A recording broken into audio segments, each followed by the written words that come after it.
ขยายโอกาสการค้า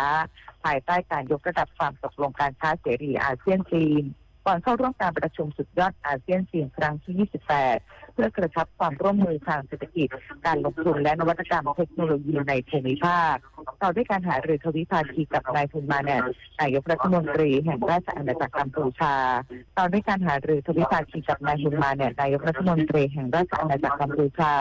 เข้าเฝ้าสมเด็จพระราชาธิบดีฮาจีฮัสซานานโบเกียมูอิสซัตตินวัดดาล้อแห่งบรูไนดารุสสลามและหารือทวิภาคีกับนายกรัฐมนตรีออสเตรเลียเพื่อกระชับความร่วมมือระหว่างกัน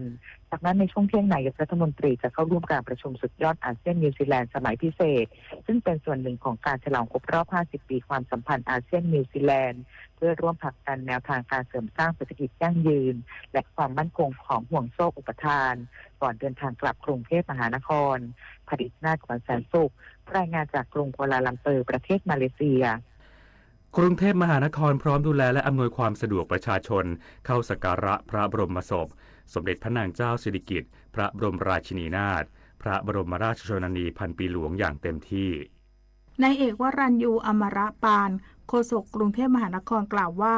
กรุงเทพมหานครได้ร่วมกับทุกภาคส่วนในการเตรียมอำนวยความสะดวกให้กับประชาชนที่เดินทางจากทั่วประเทศเพื่อแสดงความอาลัยและถวายสักการะเบื้องหน้าพระฉายาลักษณ์สมเด็จพระนางเจ้าสิริกิติ์พระบรมราชินีนาถพระบรมราชชนนีพันปีหลวงณศาลาสหไทยสมาคมในพระบรมมหาราชวังโดยสำนักงานตำรวจแห่งชาติอำนวยการจราจรร่วมกับขสมกจัดรถชัตเติลบัสรับส่งให้บริการพิเศษตามจุดต่างๆเพื่อให้สามารถเดินเข้าถวายสักการะได้สะดวกมีการจัดเรือรับส่งที่ท่าช้างและประชาชนสามารถเดินทางด้วยรถไฟฟ้า MRT ได้เช่นกันทั้งนี้กรุงเทพมหานครอำนวยความสะดวกให้มากที่สุดเพื่อรณรงค์ประชาชนให้เดินทางด้วยระบบขนส่งมวลชนแต่หากเดินทางด้วยรถยนต์ส่วนบุคคลต้องส่งลงตรงจุดด้านหน้าศาลฎีกาส่วนการจัดเตรียมสถานที่รองรับประชาชนได้จัดเต็นท์และเก้าอี้ 3,000 ตัวให้บริการประชาชนรวมถึงจัดโรงครัวพระราชทานรถสุขาเคลื่อนที่จุดปฐมพยาบาล 4 จุดหลักที่บริเวณสนามหลวงและพระบรมมหาราชวังวาสนาตระเกตรายงานขณะที่การจำหน่ายเสื้อผ้าสีดำในพื้นที่จังหวัดอำนาจเจริญประชาชนทยอยออกมาซื้อเสื้อผ้าสีดำเพื่อสวมใส่แสดงความอาลัยบรรยากาศการจำหน่ายเสื้อผ้าสีดำในพื้นที่จังหวัดอำนาจเจริญเป็นไปด้วยความสงบเรียบร้อยประชาชนทยอยออกมาซื้อเสื้อผ้าสีดำเพื่อสวมใส่แสดงความอาลัยแด่สมเด็จพระนางเจ้าสิริกิติ์พระบรมราชินีนาถพระบรมราชชนนีพันปีหลวงอย่างต่อเนื่องโดยร้านขายเสื้อผ้าในเขตตลาดเทศบาลเมืองอำนาจเจริญได้นำเอาเสื้อสีดำออกมาจำหน่ายโดยราคาเริ่มต้นตั้งแต่ตัวละ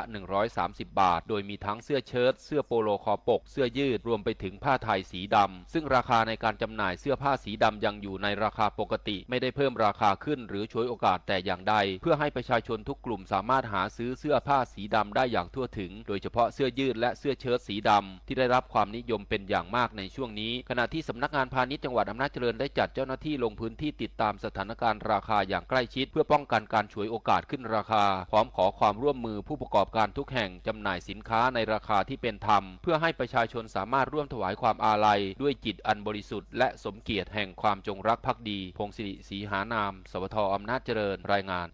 จบข่าวยุทธพรบานเย็นอ่านรับฟังข่าวครั้งต่อไปเวลา 10 นาฬิกาครับ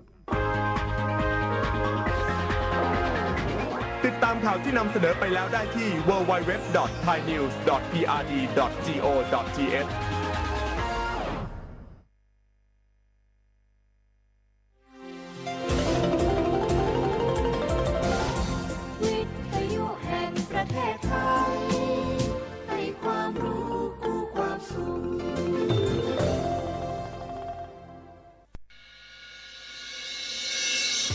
สถานีวิทยุกระจายเสียงแห่งประเทศไทยจังหวัดเชียงใหม่ AM 1476 กิโลเฮิรตซ์สถานีวิทยุภาคภาษาชาติพันธุ์แห่งเดียวในประเทศไทยที่มีความทันสมัยเชื่อถือได้สร้างอัตลักษณ์กลุ่มชาติพันธุ์สู่สากล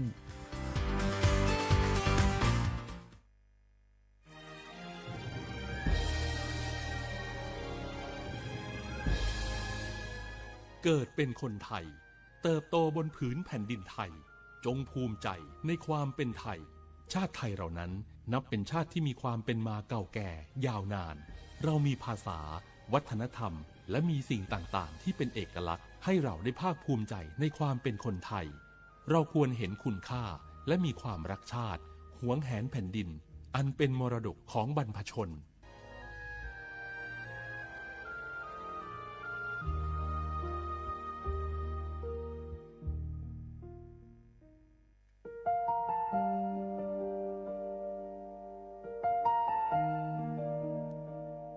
ขอน้อมเกล้าถวายอาลัย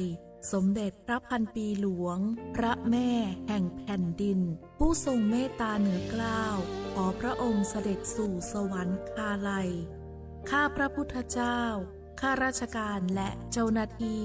สถานีวิทยุกระจายเสียงแห่งประเทศไทยจังหวัดเชียงใหม่กรมประชาสัมพันธ์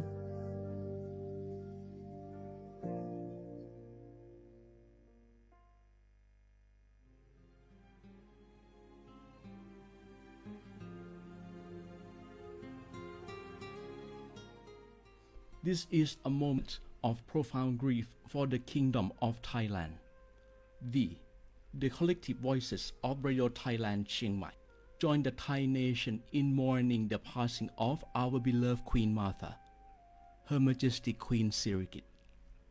Her life was a testament to the unwavering service, grace, and deep love for the Thai people. Our humble condolences and thoughts are with His Majesty the King, the royal family, and all the Thai people during this deeply sorrowful time. We will remember her forever.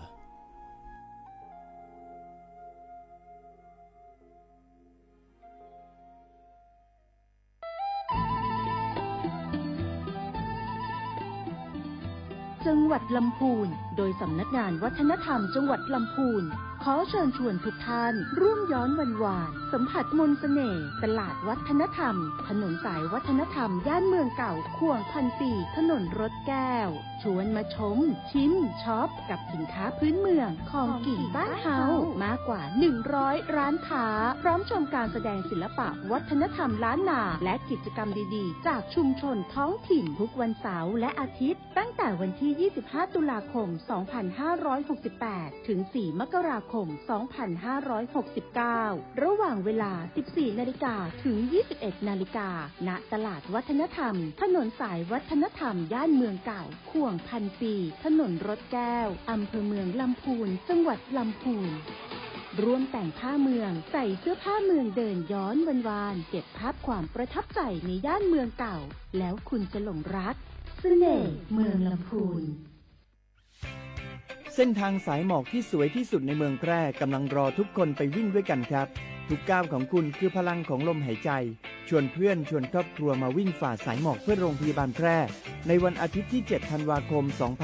2568 บริเวณลานกิจกรรมหลังวัดพระธาตุช่อแฮมาร่วมกันส่งต่อพลังแห่งความดีเพราะทุกก้าวของคุณช่วยต่อชีวิตให้กับผู้ป่วยในโรงพยาบาลแพร่สมัครได้เลยวันนี้แล้วไปวิ่งด้วยกันในวันอาทิตย์ที่ 7 ธันวาคม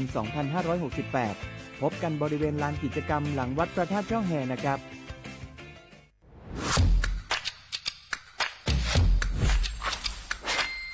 กลับมาแล้ววันนี้กับโครงการคนละครึ่ง plus รัฐออกครึ่งประชาชนออกครึ่งช่วยเศรษฐกิจไทยหมุนเวียนเติบโต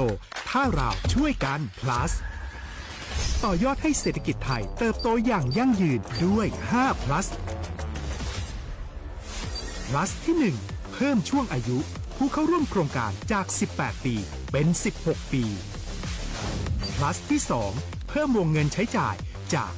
150บาทเป็น200บาทเพิ่มพลังซื้อของประชาชนเพื่อกระตุ้นการหมุนเวียนในระบบเศรษฐกิจฐานรากลดภาระค่าครองชีพ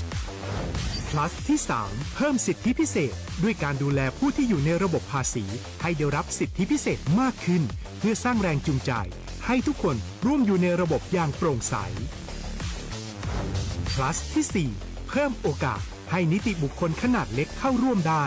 ให้ธุรกิจเติบโตเป็นกำลังสำคัญของเศรษฐกิจไทย plus ที่ 5 เพิ่มทักษะใหม่เพื่อพัฒนาให้ร้านค้านำความรู้ใหม่ๆมาช่วยเพิ่มยอดขายลดต้นทุน เรียนรู้เติบโตและปรับตัวไปกับเทคโนโลยีใหม่เพื่อสร้างเศรษฐกิจที่แข็งแกร่ง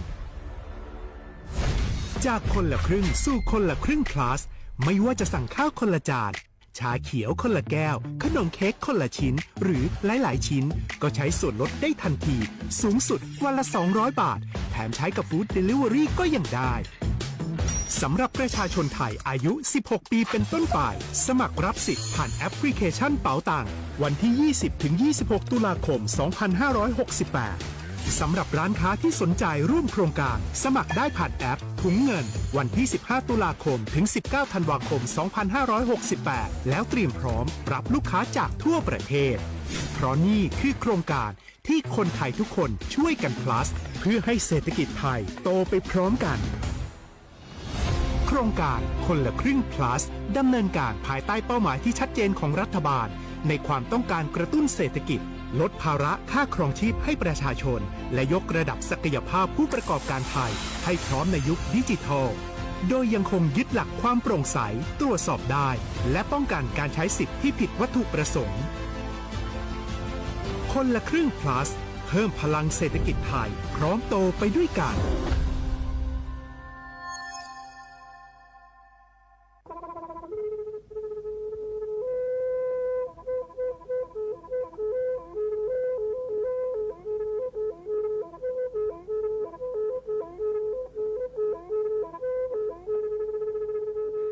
มือนี้มือซอเลอะวันที่ 29 ตุลาคมนี่คิกระโทษใจกระจาคือชินยิลาบุขีในเนาะปาแก้คนน่ะมีเวลาเลือกคณะรัฐมนตรีดอเวดาเห็นเมื่อเลือกปาซึดแลเกตากิตาเกบาคาคือเลือกปากุปัญญอนเลอะตึกแก้ดิปาจดแต่โพบาเฮโอเลือกทีละก่อเฮโอเลือกก่อจดแต่พาซิลีแต่จากคอนเลือกที่ก่อตามมาหลบพิกะอักเวลาเวดาเลือกมาตรา 17 แห่งพระราชบัญญัติคนเข้าเมืองพ.ศ. 2522ดิสอบการเลเฮลเลกอจเตซิลีขอในบลเนเนเมบาซาเลกเชลิเชจาเลขีเนอแควเลอบากิบาเกเลนกแกทอกว่าจเตโพเนเนเลเซแต่จากคอเลที่ก่ออาตามลพิกะอาหินแควปากอเลมาตรา7ทวิแห่งพระราชบัญญัติสัญชาติพ.ศ. 2508ดินาโคเนตากาเลเฮโอเลกอจเตวีลิจาโตดิบาตะเก็บกะจเตโพดิบาบาชาแฮอุเพลโพนโพเสดพาเนนเกเคแกเลปากอไวดาสัญชาติไทยคอมยูเลเก็บกะจเตโพเสแลอจาสิกบาตลอติลอเชเลเวบอกอติตอขอและกอดาสำนักบริหารการทะเบียนกรมการปกครองมิเตเมบาเลตากาโอเลเวกาเคลื่อนตาและเชิดทอนลีนจ่าแพ้เลตลอดตัดและอำเภอเลื่อนก็จากอุดรเนตาเชิดตอนเลือปัดดุบับกาตาพิษต่ำมาในเวลาราชการอัตเตเวดาดินเนาะ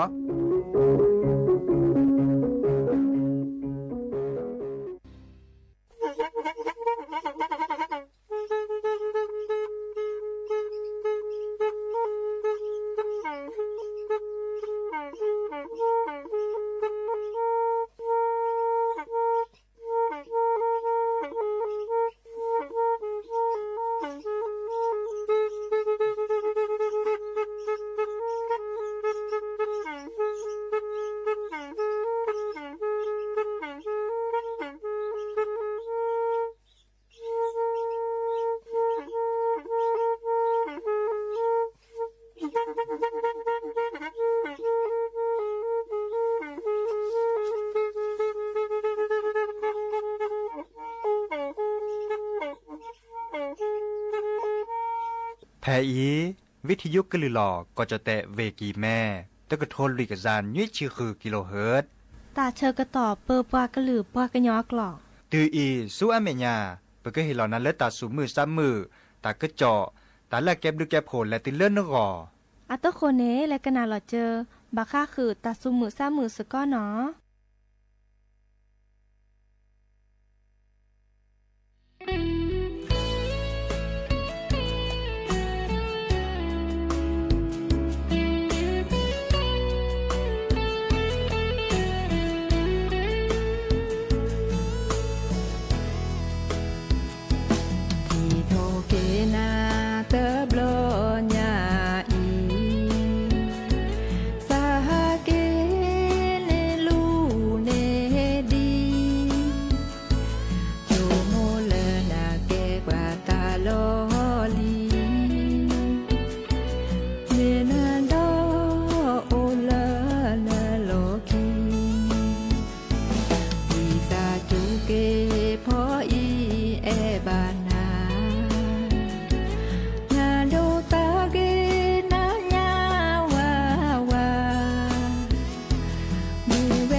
เนาะเดอโอมือโชเปอร์ดอปือแวมือราพาตีพือพีโรมอสเกาะปราโดกนาตาโพปกว่าดอตาโพปปรากึนลือปรากึนยอก็กันเนาะตาเชกต่อรอคอควินนารีและติเลอร์อันดาริตชี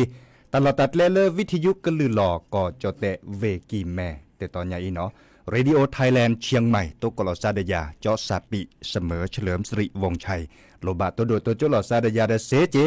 เบอร์โทรศัพท์0532760007วะแจเซคีนุยคือวะวะนุยเนาะตาการเลือกกว่าดาวดิสเลเฟซบุ๊กอปูและออนไลน์อปูเพจสวทเชียงใหม่ AM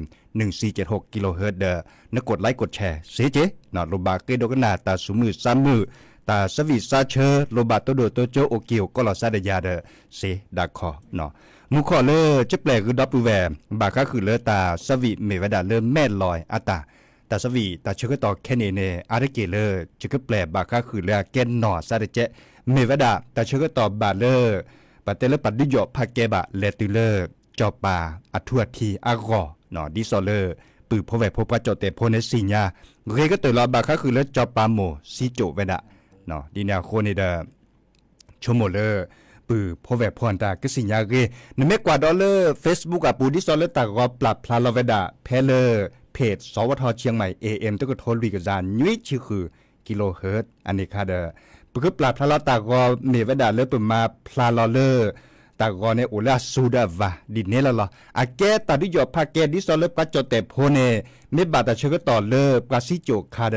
ปะเกซอทอบัชเชบุเชกาดิซอเลอร์ปะคือปะขอเนี่ยก็บามาอันรวยเลอซูเนาะไม่ได้มีเลอซูอะเดเลออาวาเนาะอีคาเดดิซอเลอร์อาเกดาเวตาดิจอพาเกดิซอเลอร์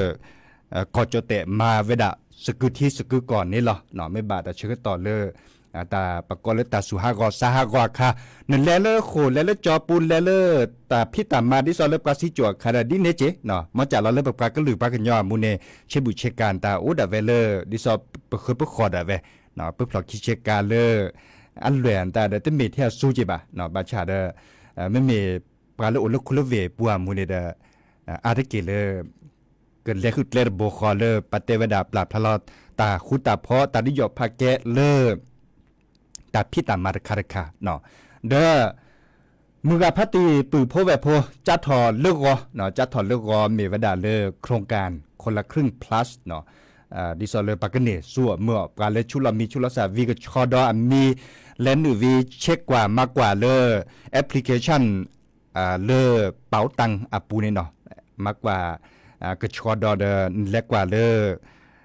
เนตกาตกานี่เนบัดลุนเนบัดเจลคนละครึ่งชีอาชิจาบากันเนวดาคิเมบากันเนวดาคิเมลุยปอเนาะกเนซัวเมื่อจัดถอนเลิกก็ไม่มีแล้วตักก็จอดเชอคอนในปราดิซอเลปะดูว่าปราตาพิตามาเนาะดีแนวโคเนตัวนี้ในปราซัวเมื่อโหลดเจลคนละครึ่งเนดิซอเลแต่นี้ในปะดูว่าปรามาเจนาคีปอเนกจาก็บัดทื่อถอนเจคีปอจันนี่มาชาตาลุยปอแค่เลยแค่เชื่อคอมโยลลุยปอเมื่อตัวเลือกอะไรตัวนี้ขอได้บาทเรามีบ่ะเนาะเมื่อเลยมาจากเลือกตัวนี้ในตร้านดอเลยลุยปอบ่ะเนาะปะดูว่าปรามาเจนาคีปอเนกจากคีปอเนาะอีกคาเดเมื่อแต่เชื่อต่อจัดถอนเลือกก่อนเนาะวันที่29ตุลาคมและสวนเมียป่าตื่นเล่นหนีเลยเนาะตื่นเล่นหนีเลยวันที่31ธันวาคมในส่วนเมื่อเซทอโบลาเนาะบางก็เมื่อแต่นี้ได้ปอเซเจแต่นี้คิดปอเซเจบาชาก็บ้าเมื่อเล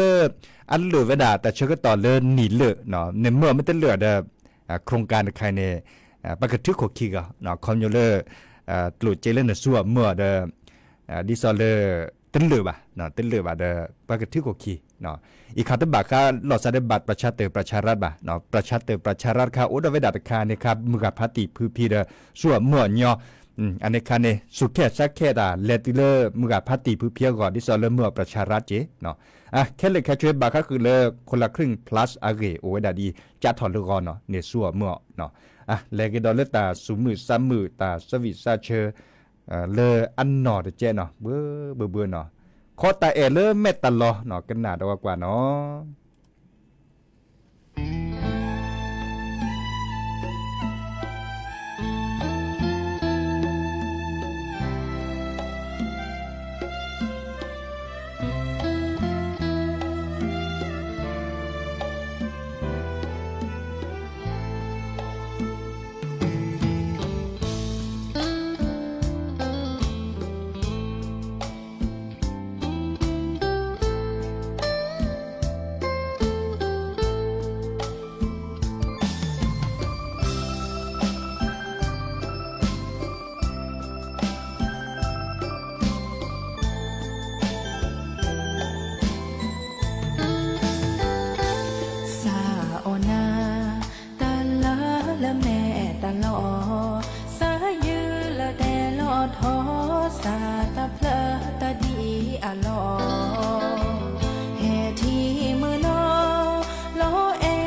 ที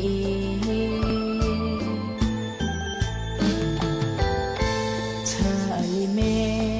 ตาลาเมื่อนอโอยีโนบานาก็มือนี้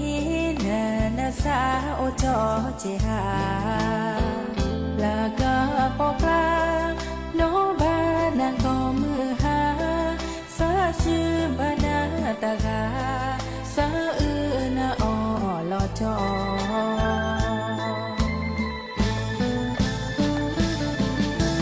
เจ้าขอ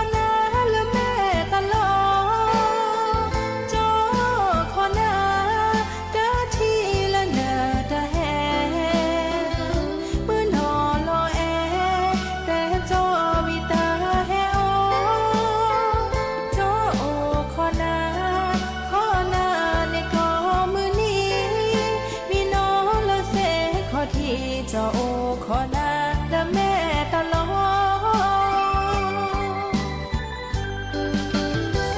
เจ้าขอนา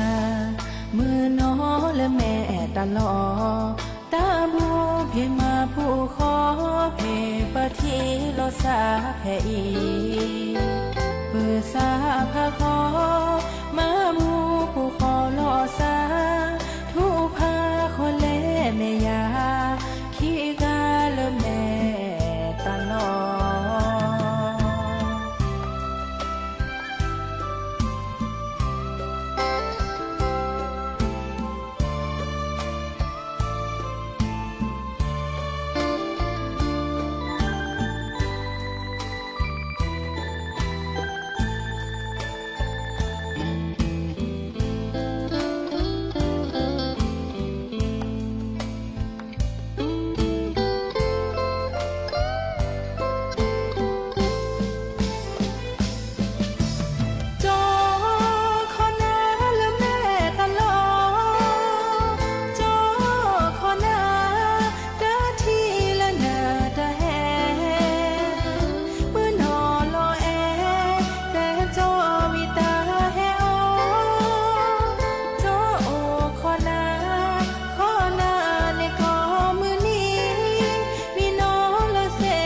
ที่เจ้า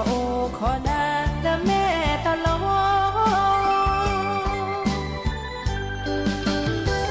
เจ้าขอนามือน้อและแม่ตลอตาบูเพมาผู้ขอเพปะทีโลสาแผ่อีเปิดสาพาขอมาบูผู้ขอโลสาทุพาคนเล่แม่ยาขี้กาและแม่ตลอ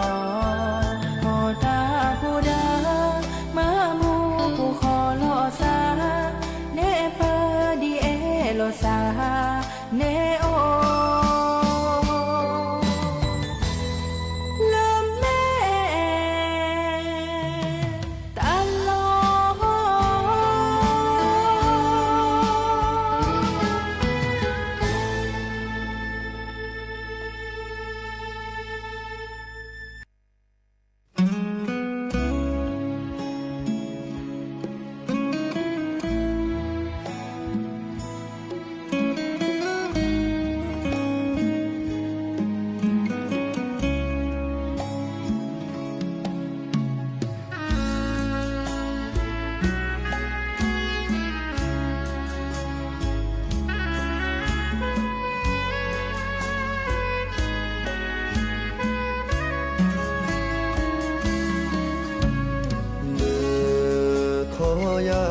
บากอนเน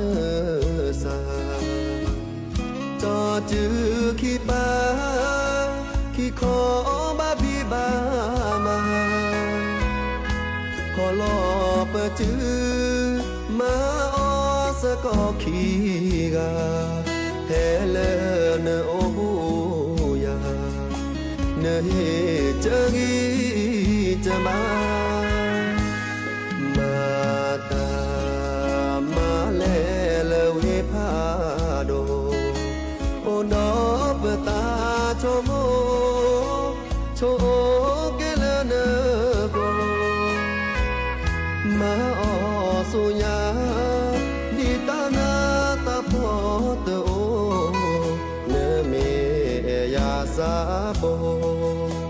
จะเกิดแอนนาลอจอขีกาปาปาซาตะเพลโกตานาตาพอโอนาเกกบาตูลอเกิดแต่บาดามากุนามือนี้มือนอขีกามาออสกอจอยโชโมเนเนกอเธอมือลาจอกเกนาเนตาโลบาจอยปาสุปาสาขอเจอเธอเจขีกาบาเลสูญาเตอจีเตอมอละบาเกอมอเกยอสูญา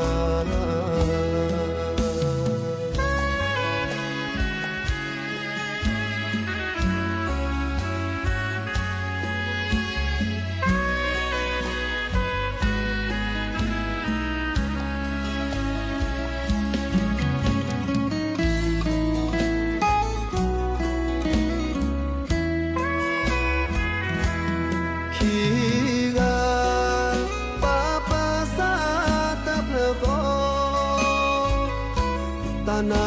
ตาพอโอนาเกกบาตูลอเกิดแต่บานามากุนามือนี้มือนอขีกามาออสกอจอยโชโมเนเนกอเธอมือลาจอกเกนาเนตาโลบาจออีปาสุปาสาขอเจอเธอเจขีกาบาเลสูญาเธอจีเธอมอละบาเกอมอเกยอสูญา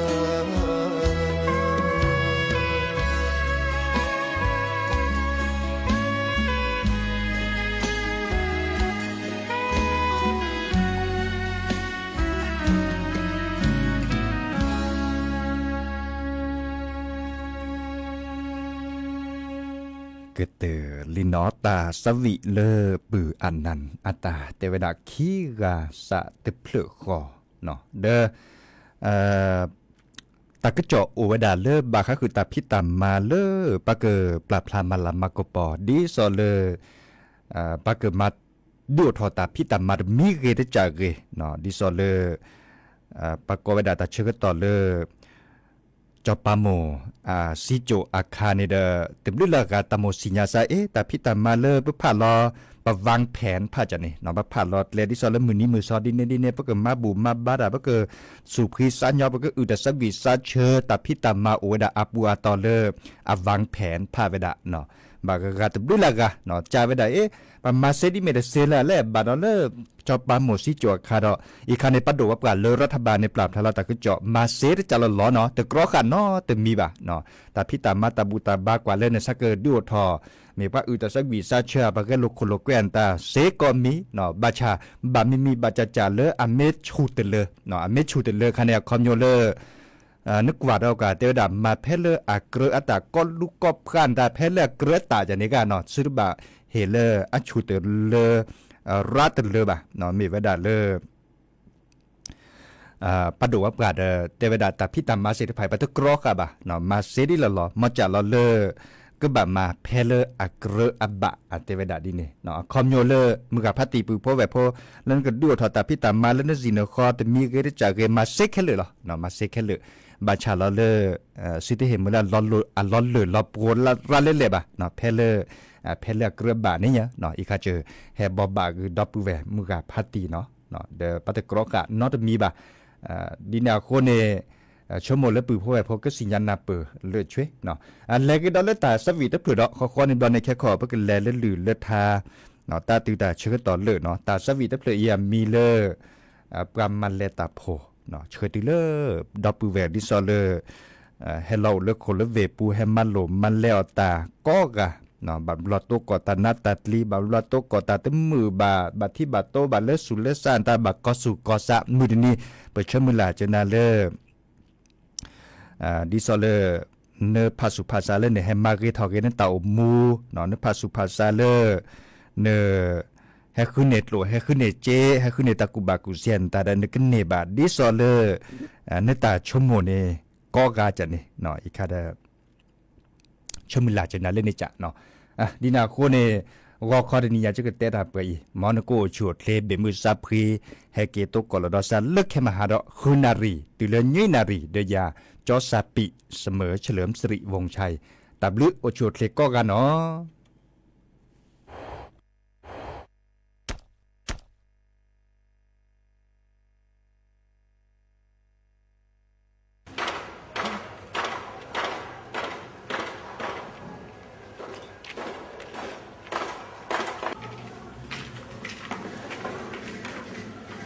เกณฑ์ให้มาที่จะนึกไม่หรอกด้านตามาเลิกปุ๊กเกียเนี่ยมาซาดิโนรู้จักน่าจะเนาะบ้าช่อราคอยจะเพราะเจ้านายเนี่ยดูมึงกำลังชูชูเนี่ยทำไมพี่ตัดต่อยมาซาดิโนแกมุสโคเนี่ยดูนะถ้าเมื่อที่ปะมาได้จีข้อสู้ได้สิเริ่มมาหาจะมาลาเลิกนี่ปาเนี่ยจะบีรีทำไมพี่มาพี่เนี่ยจะเล่นนี่แหละเนี่ยจะเรื่องนี้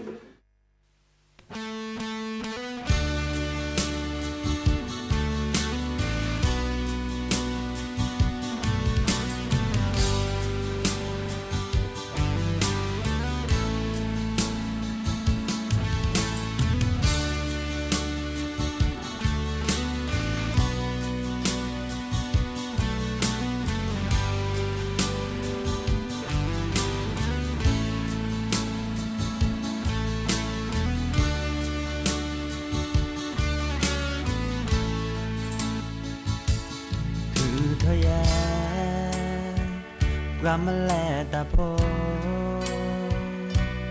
ก็มันนายอมมีเติมแน่มือเช็ดทอแพ้ตาก็ปอขาละคอบามาแลตาไก่ปลาคืออมวิตาคลือมาตันดาน้อมบะมอปาเมื่อแวบเกอตันดีบา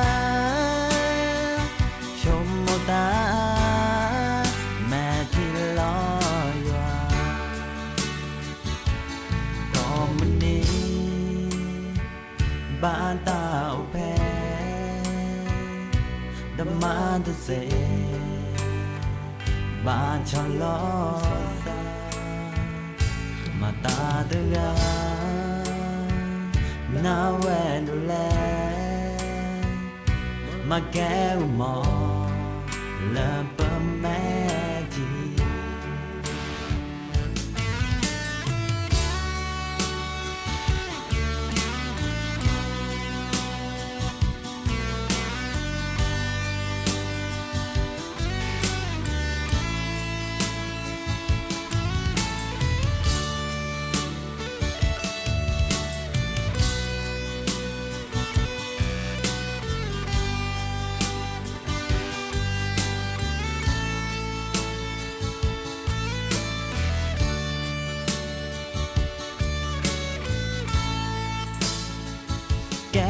ปลาคือ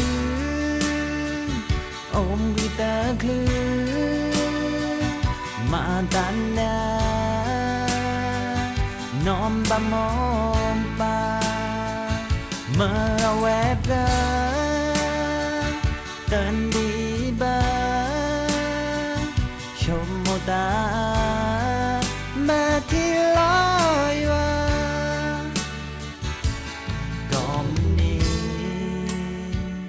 บ้านตาแพ้ดมาตุเสบ ba cho lo xa mà ta được ga nào anh đâu lẽ mà kéo mò lỡ ba mẹ thì mà kéo mò lỡ ba mẹ thì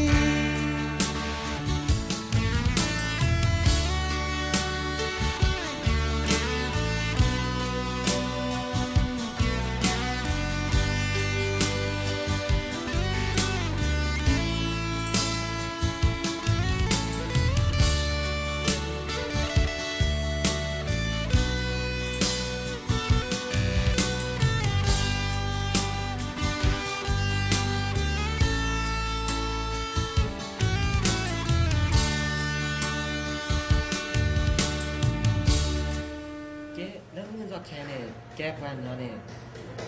ไปหามันลงมันแลดีไซน์เนี่ยไปบ้ามันแลดีไซน์ก็กันก็รอ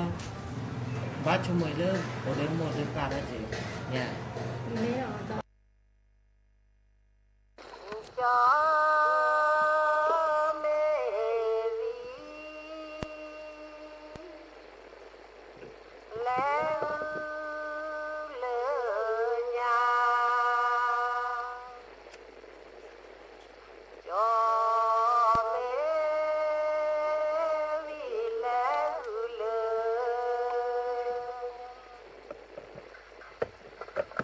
น้อง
Oki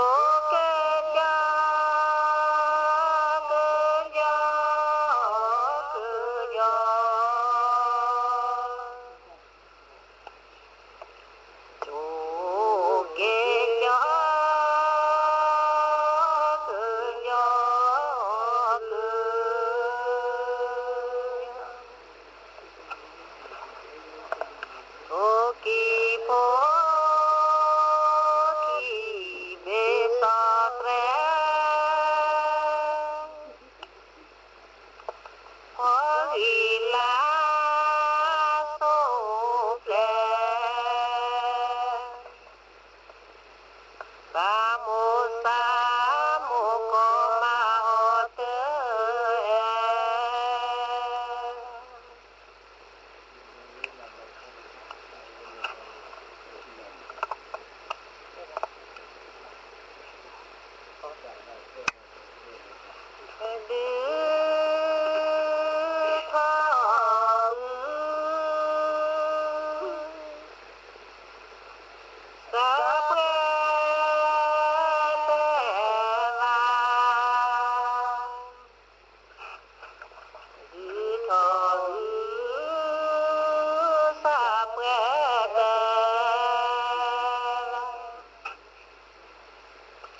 cho